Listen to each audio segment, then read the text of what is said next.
what is this really about? What is this here to show you? My favorite question when in crisis. What is this here to teach or show me? Jeff Weiner, one of my friends and founder of LinkedIn, says that failure is what's going to humble you. It helps you realize how fleeting success can be.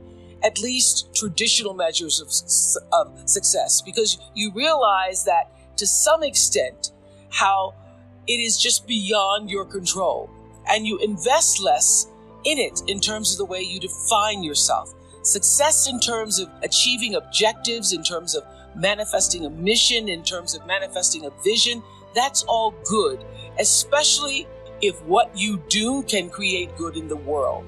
But to the extent that you start to define yourself through traditional measures of success, to the extent that that's your source of self-esteem, you're destined to be unhappy because you cannot control it.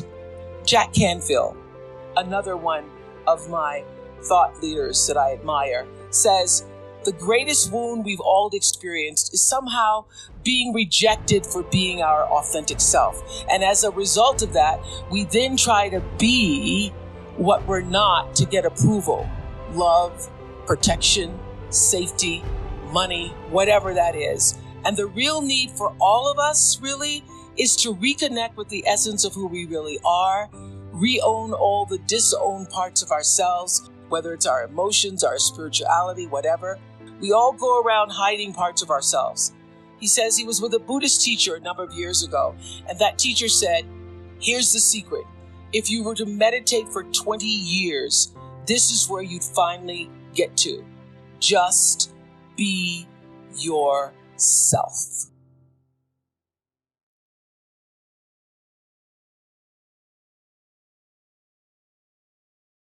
Live your dreams or live your fears. And I think the majority of people actually are not living their dreams, but are living their fears. So I want to ask you a question. What are your fears? What are you afraid of? What are you scared of? Because we all have fears, don't we? We all have something that's blocking us, that's holding us back. And as we begin to look at life, what we realize is that the reason that most people are not living out their true potential, are not doing all of the things that they would really like to do, is because of fear. Some people call fear false evidence or expectations appearing real. What are the things that you fear that's been keeping you from living your dream? That's been keeping you from doing some things that you would like to do? Let's think about those things. And how do we begin to handle that? Abraham Maslow said that the life is about growth. And he said, you can either go back to your comfort zone, and there you won't find any growth, or you must be willing to go forward and face your fears again and again and again. Because you're never going to have a fear-free existence. I mean, some fear is acceptable and legitimate.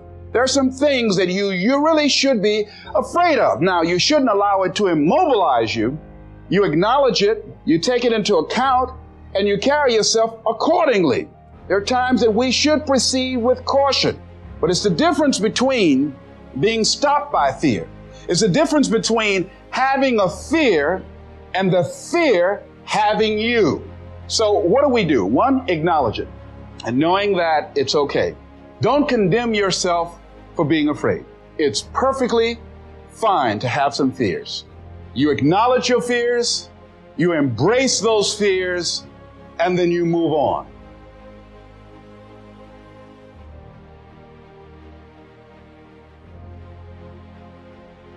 And here's the question. Where do you find the great adventure of your life? How about in truth? Because you don't know what's going to happen if you tell the truth. It's a mystery.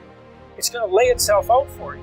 And so that's an adventure because you literally do not know what's going to happen. You have to let go of knowing what's going to happen.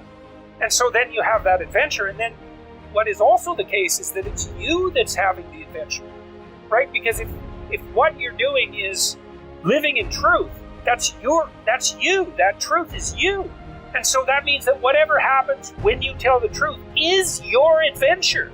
And then you think, well, I'm using deception. It's like, well, maybe you are, but maybe deception is using you. And then maybe it's the spirit of deception that's having the adventure of your life. And then you might ask yourself, well, why are you so miserable and unhappy? And the answer would be, well, the spirit of deception is having the adventure of your life. You're not even there. Because if you're not living in truth, you're not there, obviously. What's there is the spirit of deception. And you might think that's your deception, but I would be very careful about thinking that, because there have been centuries of meditation on the nature of the spirit of deception. And the answer isn't that the spirit of deception is you. The answer is that the spirit of deception is something that possesses you, convinces you that it's you.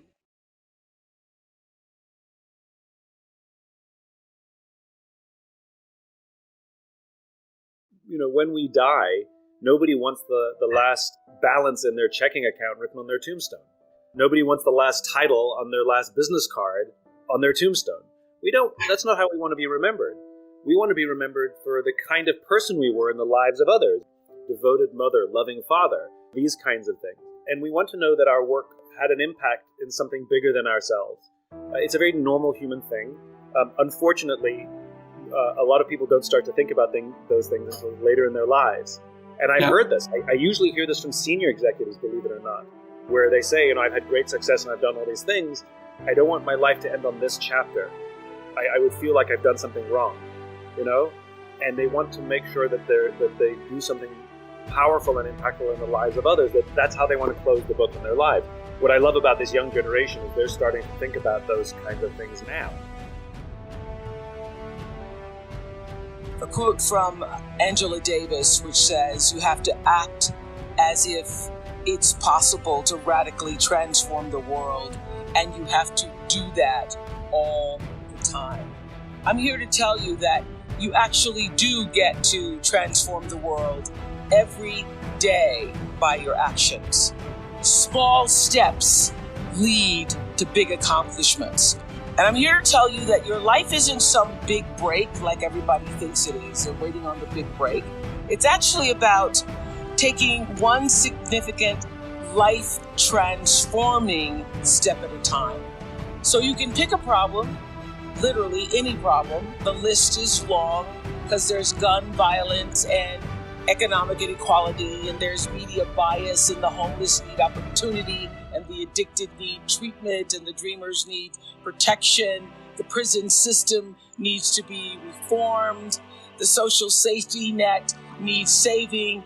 Misogyny needs to stop. And the truth is, you cannot fix everything.